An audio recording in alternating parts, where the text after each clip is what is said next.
All right, Maggie, it's a pleasure to have you here. Maggie, I've been following you for a few years now. Where are you from? Same. I am from Boston, Massachusetts, so the northeast of the US, but I have lived in a lot of other places. So this is where I'm living now. I'm in Boston, but I don't know how long I'm going to be here.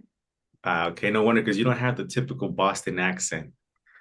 I do not. My parents are not from Boston, so Uh, that's why. okay. Where where did you grow up besides Boston? You told me you were moving around.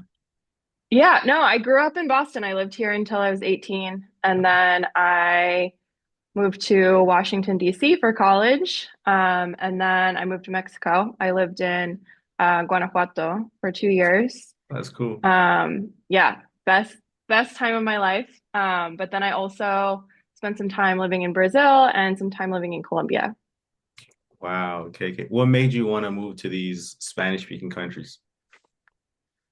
Well, when I went to Mexico first, it was just to like study abroad to learn Spanish. And I just loved it. I loved like the people, the culture, the weather, because I hate winter. Um, and then when I was there and I wanted to stay, I started teaching English and realized that I loved it. So then made that my career. And that's how I kept sort of like moving around and finding different opportunities. Okay. Did the thing you major in college have something to do with English? No, No? I majored in sociology, um, but I started volunteering teaching English to immigrants in Washington, D.C. when I was in college. So I already realized that I really liked it, but my college didn't have an education major, so I couldn't switch. Um, but I did a master's degree later. So I have a master's in education, but my college was not related to teaching. Wow, okay, okay. So growing up, you never Yeah. imagined yourself being an English teacher. No, that was not my plan, but honestly, I didn't imagine myself like I didn't have a plan. So I wasn't imagining myself doing anything until I found this. Okay, okay. You just went with the flow. Yeah. And what about you? Where did you grow up? I grew up in North Carolina. I'm Mexican. I was born Okay. in Mexico, but I grew up Okay. in North Carolina. And I Okay. lived there for 18 years since I was from the age of 2 to the age of 20. Then I came back Okay. to Mexico. Okay. Cool. Do And you live in what part of Mexico? Right now I live in Acapulco. Okay. Do you know Cool. about Acapulco or no? I've been there a couple times. Yeah. Really? Oh wow, that's cool. Yeah. I mean, 15 years ago. It's been a while, but yeah. Okay, okay. So when you lived in Mexico, you didn't just stay in Mexico City. You went around. Oh, sorry, not Mexico. Guadalajara. You went to different places in the country. Yeah, so I was in Guanajuato, and Guanajuato is like my favorite place. But I didn't travel a lot because I didn't have a lot of money at the time. I was Yeah. like working as an English teacher at a school. But I made sure that I did like at least one beach trip every year. And you can take an overnight bus from Guanajuato to Acapulco. So Wow, that's I cool. went, I went twice. That's cool. That's cool. Well, Yeah. and you came, I guess, during the glory years. I think back then Acapulco was much better than it is now. I think it was starting to get bad because I remember being there and there being like a lot of I actually have pictures. I think it was 2010 Oh, okay, of never mind. these signs that say like habla bien de acá and things like that that I thought was really interesting. Like, oh, if the city has to do a campaign telling people to speak well of this place, Yeah, like something's not like I felt safe. I didn't have any problems when I yeah. went, but I just remember like seeing that and being like, hmm. Very weird campaign, right? Yeah. Very sketchy. Yeah, when I saw that too, I was like, wow, okay, that's weird. But Yeah. definitely. I think things started to get bad around here like 2007, 2008, Mm. around Okay, so that. it's just right at the very beginning the couple times that I went. Yeah. And Yeah. thank God nothing happened to you. I'm glad you were safe. Now things Yeah. aren't as hot as they were back then, but it's still kind of sketchy. You have to live in a decent zone to not see those kind of things Hmm. every day. Yeah. All right. Cool, cool. Well, Maggie, I have some questions that I would like to ask you. And, I'm going to ask you the questions so I can hear your input. Mhm. Then maybe I'm going to give my input too. All right. Okay. Sounds good. All right. Maggie, why do you think most people never learn English, even though they take English classes for years and years? Yeah, that's a great question. Um, I think it's really hard to define what it means to have learned English, like to be fluent. You finished, like has llegado, like that doesn't exist, really. So I think it's hard to define, but I think that the reason that people struggle and feel like they haven't learned English, even if they've studied for years, is because a lot of traditional classes don't teach you real life skills. So you get to your class and they're like, okay, the first chapter, we're going to talk all about things in the classroom. There is a desk, there are two pens, and it's like that's not like nobody's going to use that outside of the classroom. Yeah. um you have to get real experience practicing with real life in the classroom, or else it's not going to translate to your life. Yeah. Okay. Okay. I totally What do you agree. think? Yeah, I totally agree. And I don't know if this is the right expression, but I don't mean to toot our horn, but this is the good this is what's good about learning English with us. Like we actually grew Hmm. up in the United States, we know what people use, and we can Hmm. actually, teach our students things that people use in real life. Because a lot of teachers here, and I'm not saying it's every teacher, but a lot of teachers I've noticed they do the same thing. They teach English the way that English was taught to them in Hmm. these countries, and it's just books. And they go heavy on books and they rely on books and they never take the time to explain, okay, like this is for formal settings, but in real life, people say this, they say they don't teach them, like, for example, the gonna, the wanna, and Yeah. things like that. Yeah, So or like how to order pizza, or like something like that that you would need to do in real life, or like when you go to like any store in English and you buy something, they're going to be like, "What's your email address? Can you spell that for me?" And yeah, if you can't spell it, like, and it's basic, it's the alphabet, right? But yeah, you have to put the alphabet in those real contexts to be able to actually learn it and be able to use it. that's true. That's true. I guess here, most people or traditional schools, they teach a lot of grammar and vocabulary. And to make it worse, it's just book grammar and book vocabulary. Mm-hmm. And I think that is the reason why people never learn English even after years. I remember I had a student who came to me and told me that she had taken English classes for 3 years at this Hmm. school here in Guerrero. Now, okay, 3 years, she must have a high level, right? And before my students enter my classes, I always, you know, evaluate their English.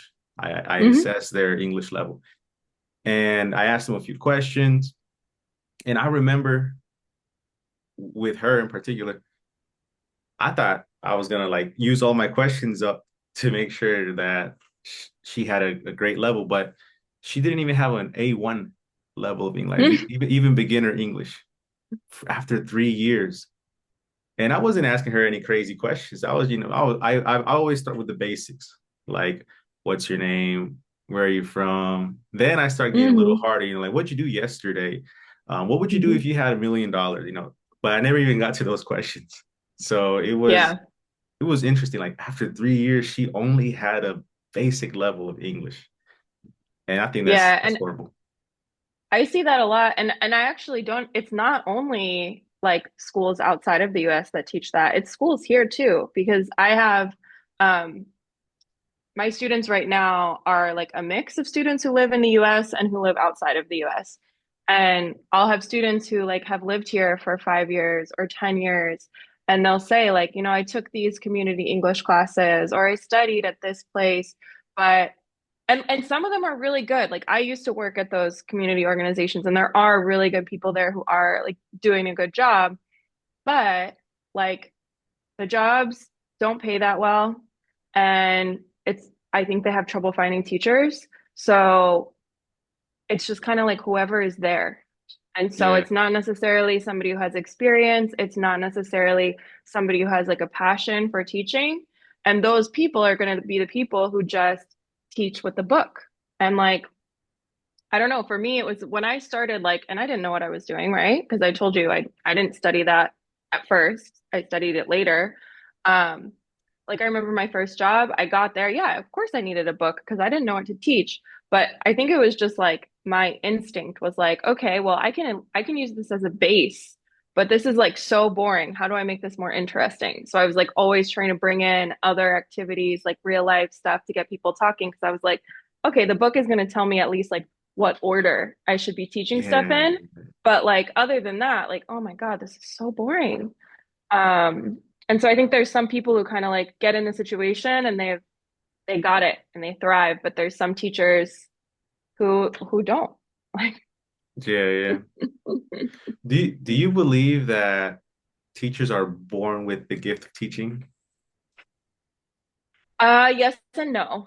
I think there is a piece that is just like part of people's nature, like the ability, I don't know if it's necessarily teaching, but the ability to stand in front of a group of people or sit in front of a people on Zoom, and connect with people on a personal level, even if it's in like a group class. I think that is something that's really hard to teach, like that natural ability to just like be able to connect, understand what's going on with people, kind of like make jokes, make things a little bit lighter. I think that is more of a natural thing.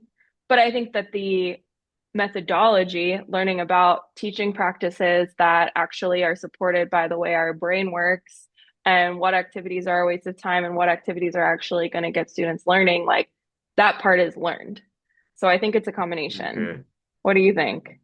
Yeah, I think some, sorry, I think some people have that innate ability to, I guess, move crowds or move, in our case, Mhm. students, but it's definitely not something that you're perfect at since the beginning. You definitely had to learn more skills and things like that.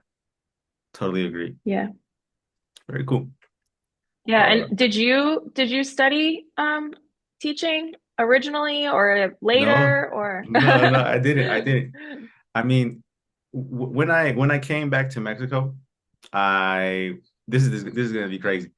When I came back to Mexico, I got a job as a waiter. Then I quit that job and got another job as a waiter. And then I was like, I'm tired of being a waiter. I'm gonna shoot for something higher. And there was Mhm. this private English school here in Acapulco that was hiring teachers. Like, I have no experience, but I know English. I'm But gonna you're give a it a native shot. speaker. Yeah, I'm gonna give it a shot. Yeah. And I guess this school was like so obsessed with having native English speakers that They they didn't, hired I me. mean, Yeah, they same. That hired. was my first job too. They didn't care. Like, Yeah, yeah. They hired me, and I was like, wow, I'm really thankful. I'm really thankful. And they trained me. They trained me for a mhm. few weeks, and they started like I had to observe other teachers too, and I was, learning some of their methods. Thank God I was observing the best teachers. I think they were the best teachers. Like I think they're like my senseis. But I Mhm. was observing those teachers, and anytime that I had a doubt, I would just go up to those teachers and ask them, "Hey, like, how would you explain this right here?" And I mean, the school did a really good job at training me, but I think the teachers did an even better job at helping me become Yeah. the teacher.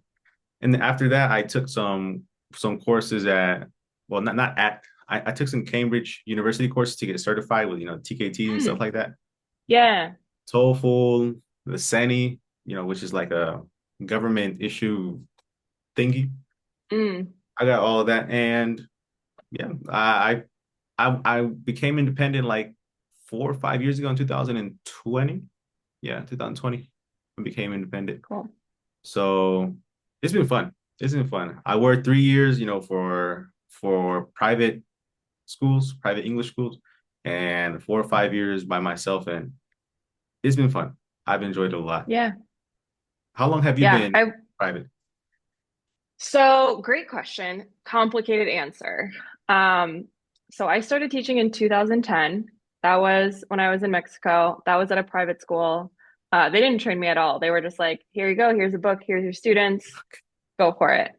Yeah. Um, and then I came back to the US for a little while and I was teaching at some nonprofits here in Boston. So like with immigrants who are learning English. And I really, really love working with that population.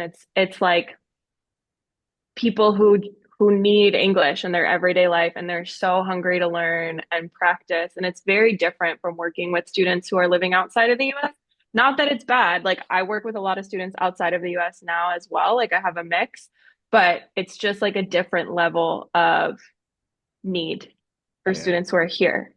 Um, so I did that for a while. Then when I was in Brazil, I got a scholarship through the US government to go to Brazil. And I was working at a public university, which was really, really cool as well, working in a Wow. public university in Brazil.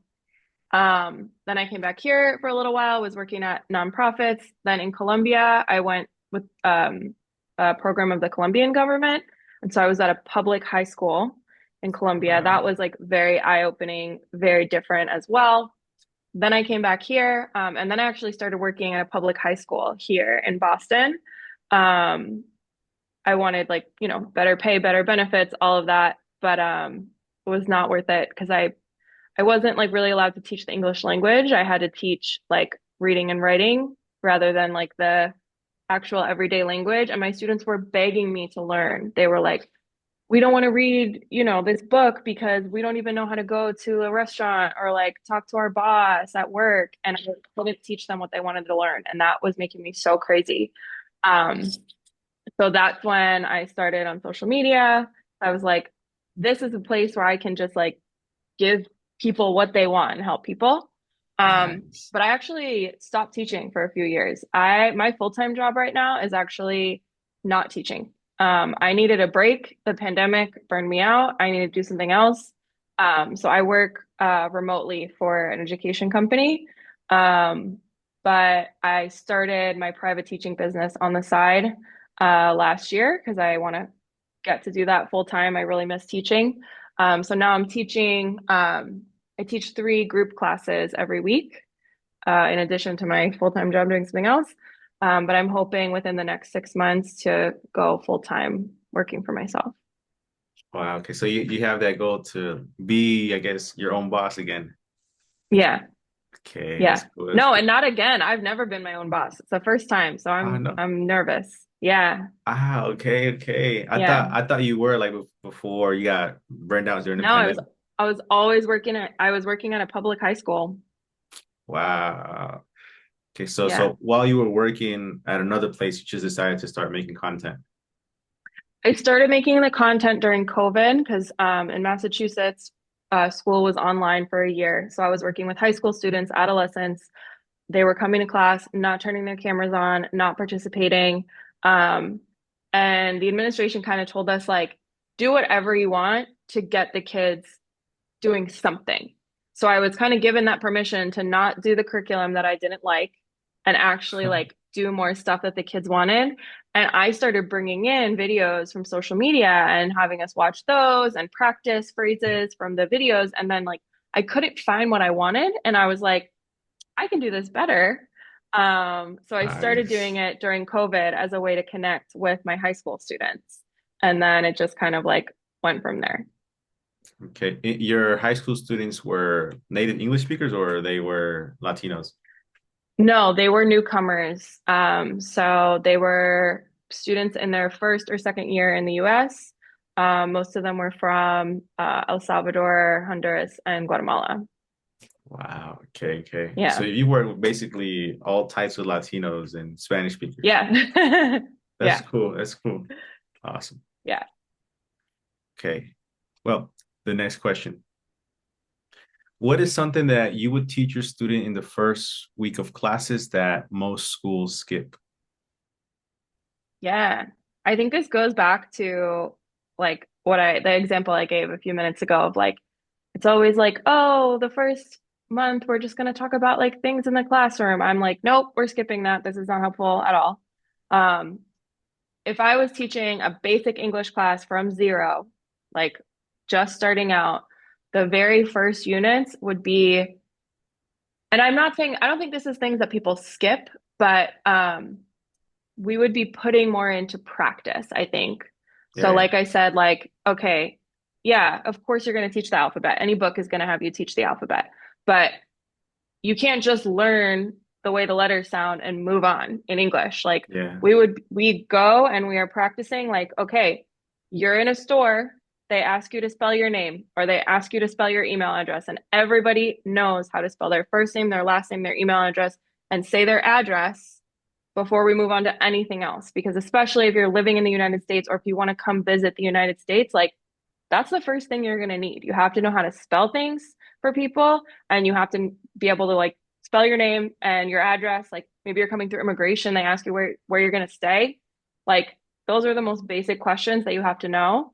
Um, and so I think like a lot of, especially like beginner English classes, there's just like a lot of time wasted on like, let's learn the colors and like, let's learn like stuff in the classroom. And I'm like, no, from the first yeah, day, we are doing stuff that like you are going to use in your real life. yeah. Very good, very good. I totally agree. And sometimes like the things that are in books are good, but the way that they're presented isn't. Like you said Hmm. with the alphabet, like A, B, C, D, E, F, G, okay, cool, but how can I apply that in real life? And I love how you give Hmm. them situations where they can apply it in real life. And I think that helps them connect more with what they're learning. And you use the store example. I use the gym example. Like every time you go to, they're going to ask Hmm. you for your email. So imagine Yeah. you're enrolling at a gym, and how would you give them your email? And I make sure that everybody knows how to give emails. I mean, Hmm. in my case, I guess my first four classes are, how to say hello, Hmm. like in different ways. You could say hello in formal situations. You could say hi or hey in more chill situations. Goodbye and see you later. Instead of see you Hmm. later, see you later, and Hmm. catch you later. Sometimes even see you later, alligator, depending on who you're talking to. Hmm. Then I teach them a little bit about numbers and the letters. I show them how to ask for and give their phone number. I think that's Hmm. like you said that's part of like daily English, right? In most Yep. stores, most gyms, even at the doctor, they're gonna ask you for a phone number, so that's important. And I teach them the rhythm, because here in Mexico, Hmm. this was me. This was hard for me to get used to, but in Mexico, like my phone number is 744-379-6529. Oh But, yeah, but, the but way. in Spanish it's Yeah. 74-43-79 Yeah. is like two two two two two two two. Yeah. And in English, it's like da da da da da da da da da da. The rhythm is different. And I'm like, oh wow. And whenever I teach them there's even a rhythm to give your number, they Yep. get like so knocked out of track. Like, wow, I didn't even know that. And Yeah. and sometimes tell me, teacher, I always used to give my numbers in twos. Like, no, don't do that. Just single digits, Yep. single So digits. yeah, it's like people will understand you, but they'll also be like, wait, what? Like, what are you saying Yeah. to me? Like, why are you saying Yeah. that way, weirdo? All right. And cool, cool, cool. I'm noticing now that we have a lot of the same strategies Yeah. in our teaching. Sounds You like know, it. maybe we could join together, make a school, an international English school. Yeah. That'd be cool. Do some collaboration. Yeah, definitely. Okay. The next question. You have a lot of experience. How many years of experience do you have again? 15. I started in 2010. 15 years. Okay. You have 15 years Yeah. of experience. In these past 15 years, how do you know when somebody is going to be a fluent English speaker? Yeah. That's a great question. The thing that I tell my students all the time is that one of the most important traits for becoming fluent and becoming fluent more quickly is curiosity. If you are curious about language, that's going to take you so far. Um, and that also includes like being proactive about learning. So I guess maybe I'll put those two together. Somebody who is curious and somebody who is proactive. So Yeah. let's say, okay, so I have my students, the way that my classes are set up, every week I send them a video, they do some exercises, and then we have a 2 hour class. So if you participate in all of those things, that's about 3 hours of English every week. And for some students, that's going to be the only English that they're getting in a week.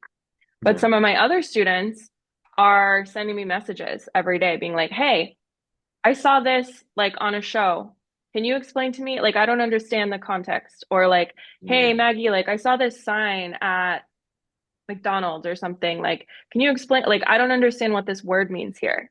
And those are the students who are going to learn more quickly because they're asking questions about like, oh, well, like I had a student this week who we were talking about the word buy, like BY, Yeah. and she works at a restaurant here in the US. And she said, like, somebody asked me to sit by the window and I didn't know what they meant. And Uh, I was like, oh, yeah, that's another way to say next to. And that's a great point. Like the word by is used in so many different ways. And like, if you're noticing things like that in real life, and you don't have to live here to do that. I had another student who lived in Chile and he had the same thing. Like every week he was sending me like, Maggie, I'm watching this TV show. Can you explain this to me? Or like, Maggie, I'm listening to this podcast. Like, I don't understand this part. So just that like curiosity is gonna get you so far. And I think as I've learned about teaching, throughout that time I was also learning languages myself. So like I learned Spanish as an adult. I also learned Portuguese as an adult. And there are a lot of things that I did naturally that I thought everybody did that I realized that no, this was just something that I was doing, some that like other people might need some help getting there. So like I remember when I first went to live in Mexico, I was telling my students this story this week. Um, I was seeing like at different stores signs that said like cerveza bien fría. And I was like, what, but bien is well, like what does that mean? Like well, cold. And of course, then I was realized I started listening to people and I heard people saying like, ay, sí, bien frío or bien rápido or things like that and being like, yeah. oh, wow, okay, no, the word bien in Spanish is actually used in these different contexts. And so I was always analyzing like my surroundings. Ah, So yeah. doing that is like the key, I think. Definitely, definitely. So you said being curious, being proactive, and I guess with that last Hmm. example, being analytical, right? Like Yeah, analyzing everything. Okay. yeah, Cool, yeah. cool, What cool. about you? What do you think? Like, how can I spot a future English Hmm. speaker, a fluent English speaker? Okay. Well, if they are consistent, that's the first thing. If they're Mm. consistent, if they show up to my classes and they're always doing homework, because my homework isn't like, fill in the blank or circle the correct letter. My homework is like send me audios talking about this thing, Hmm. or send me a paragraph about, I don't know, what you're gonna do this weekend. It's like Yep. practical stuff. So like it's extra real life practice if they do the homework. And our classes are also based on real life, like real results. So if Hmm. if they that's like the bare minimum right there. Coming to classes and doing the homework. And Yep. it's surprising. It's surprising because I would say that in my case, I don't know in other cases, for every 10 students, only like 4 or 5 are very consistent with the classes and the Hmm. homework. And I'm not saying that to like make anybody feel bad. I know some people are busy, some people have kids, they have a job, they have sometimes a job, a business and kids. So Hmm. it's crazy. But I feel like if they could just start off with that, come into class more consistently, doing homework consistently, which I call verbal velocity activities, doing the verbal velocity activities more consistently, and always being curious. Because I have Hmm. students just like you who always say, "Hey, teacher, I saw this word in a song, but I don't get it. I looked it up on Google Translate, but it doesn't make sense. Could you explain it?" And a lot of times it's slang. They're interested in slang. Hmm. That and using their free time wisely. Hmm. Like if they like watching movies. Maybe they don't have to watch every movie in English, but every now and then, you can watch it one or two in English. That's good. Listen to music in English. And I'm gonna tell you something extreme that I did. When I came to Mexico, I knew a little bit of Spanish, a little bit, like basic Spanish. My parents are Mexican, and obviously they spoke Spanish in our house, but I was barely at home because I went to school, I went to football practice. Then I used to go out and play with my friends, so I was barely at home. I barely talked to them, so I knew the basic like "Cómo estás?" "Tengo hambre," Mhm. things like that. But I couldn't hold a conversation with you in Spanish at all. And But after could you understand everything from like your parents talking to no, you? No. it's Oh because wow, okay. my parents never used complex vocabulary. Mm. My mom, I think she just finished middle school, and my dad just finished high school. And he was like one of those people who didn't care about school. So they Hmm. never developed, advanced vocabulary or used big words.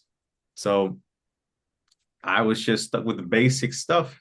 Hmm. And when I came back here, uh, besides the fact that I couldn't understand, big words, the slang was crazy, especially here in Acapulco. They use a lot of costeño slang. I was Hmm. like, oh, okay, I can't understand any of this. And after a year of living here, I was like, I'm tired of not being able to communicate with people properly. I'm gonna have to apply everything that I know about learning English to Spanish. And for like one whole year, I didn't listen to music in English. I didn't Hmm. watch any shows or movies in English. All my music was in Spanish. Everything on Netflix was in Spanish. The books that I read were in Spanish, and I forced myself every day to talk to somebody in Spanish, a stranger, because with my family, it's always saying, "Ah, cómo estás? Ah, bien, y tú? ¿Cómo te fue hoy?" It's always the basic stuff. So with Hmm. strangers, it's different. You don't know what they're gonna say, and I don't even know what I was gonna say, but I tried it, and that's how I forced myself to learn Spanish. And I don't know. I Yeah. don't think people have to go to these extremes, but if they're really serious about it, they could just cancel the language that they already know and just only consume and only put out the language that they want to learn. So, Yeah. yeah. And I did something similar to that too, even so like I was in Mexico for 6 months studying abroad. Then I went back to the US to finish my last year of college, and then I moved back to Mexico. But so for that year, I was back in the US and I was just like obsessed with Spanish and getting my Spanish better and not forgetting like what I had learned. So I did like basically exactly what you said. Like I only listened to music in Spanish. I was watching movies in Spanish all the time. That was when Netflix was still like the DVDs. And there weren't like a lot of options, but I ordered like every option in Spanish that Netflix had in 2010 so I could watch movies in Spanish. Um, and I like tried to find like I lived in Washington D.C., so like there's a big Latino community there, so I would find like opportunities to like volunteer with different communities or like go out to dance salsa where I could speak Spanish with people. And I just was like forcing myself to be interacting with it every day. Like I worked at a restaurant and I would like talk to the guys who worked in the kitchen because they spoke Spanish. Like I was like, yeah, I'm just gonna force myself to use it all the time. That's very good. That's very good. So, I guess you really enjoy the Latino culture, right? Hmm. Yeah, Okay, good, good, good. I do. Cool. That's cool. That's cool. And one last thing. Um, how do you get your students to not just understand English, but speak it? Great question. And the answer is just speaking from the very first class. I think there's a lot of English classes, like particularly at like private schools, where they have too many students in the class. All the students, like especially if you're not in the US, like all the students speak the same language. And so they're like, okay, talk to a partner, but your partner speaks your same first language. Half the time, like you're not going to do it. You're not really like really trying to communicate because you can just switch back to Spanish or like even if you do something like you're not getting that feedback because your partner's not going to know if you said it correctly. Um, so in my classes, like we are speaking from the first class. I don't really do a ton of like putting students in breakout rooms because I don't think that's that helpful if they speak the same language, if they speak the same first language. So like they're interacting with me, they are interacting with each other, but with me there to be able to like listen to the conversation and give them feedback. And I just like, I don't give them the option. Like, you don't want to take class with me if you don't want to speak. Like, my classes are not the correct place for you. Nice. Um, but I also give like a lot of support on the screen because, like, even if the class is technically advanced beginner. Like there's still going to be a good like range of levels and comfort in that class. So I'll say something like, okay, here's the question you're going to answer. I'll put like a sentence frame on the screen. So like if you're not sure how to start your answer, you can use that sentence frame. I might put some vocabulary on the screen for students to use. So like if a student is one of those students who's like, ay, me quedo en blanco, like I can't think of anything. I'm like, well, you can use the words on the screen and that's okay. You can form a sentence with those words. If you're a little bit more advanced, I'll say like, don't use the words on the screen. Use different words. Like you can use the same structure, but I want you to use some more advanced vocabulary. So just really like meeting students where they're at, and getting them to speak. Very good. Very good. I like that. I like that answer. It's good. It's good. And I don't know. I think that the breakout rooms are an excellent tool, but maybe not in the first day of class. Like the only thing they No. know how to say is hello. Like maybe not the Yeah. breakout room, but after a few weeks or months, wow, the breakout rooms are a wonderful, wonderful tool. In my case, like my classes are normally 2 hours. So sometimes I have put my students in the breakout room and they have spoken for an entire hour in English. Like maybe they will say like one word in Spanish, like it just slips out, or they couldn't Hmm. think of that word in English, but they get right back to English. And I think that's good. Like they're practicing and I'm forcing them to practice. And I always enter the breakout rooms and like a ninja observer. You can Hey, English. surprise them. Yeah. I love that. Yeah. Very good, very good. All right. And in my case, to get my students to speak, I use the PPP method, or I call it the speak 3P. I don't know what It's that is. it's like a presentación clara, Hmm. práctica activa, Hmm. y producción hablada. So I present whatever they have to learn that day. I present it to them in a very easy way to make Hmm. sure that everybody understands. And I always focused on the student that has like the least amount of English. If Hmm. that student can understand it, then everybody can understand it. Yeah. You have to make sure that they have the ability to understand it because Yeah, you're going to lose people if not. exactly. And then we practice. We do a little bit of practice, with the exercises in the book, but I try to like do drills with them. Repeat after me or the pronunciation, complete phrases. Make sure Hmm. that they're speaking. And then we do the producción hablada. I put them in the breakout room and they Hmm. talk about whatever they just learned. And that works a lot because it's like step by step. I'm building confidence with them Hmm. and I'm forcing them to speak. So that works for Yeah. me. The speak 3P is that's my go-to method. I do something really similar. I don't call it that, but I just tell my students like we always start with really structured practice. So maybe just like we're filling in the blank with like, whatever grammar piece we're working on or something. And then we move up to the sentence level. And then we get to the more like open, creative. Maybe we're going to like Yeah. debate a question level. Okay. Okay. That is the 3P method. That's That's a three good. piece. Yeah. I just don't Okay. call it that, but yeah, same Yeah. thing. Definitely. Definitely. Cool. Cool. Awesome. Awesome. Well, you are doing a great job. You And too. I think you have an excellent method, an excellent, I guess, teaching style. And I love how you adapt to your student. I think that is one of the most important qualities as a teacher. We shouldn't Hmm. expect our students to adapt to our teaching style. We as teachers should adapt to their learning style.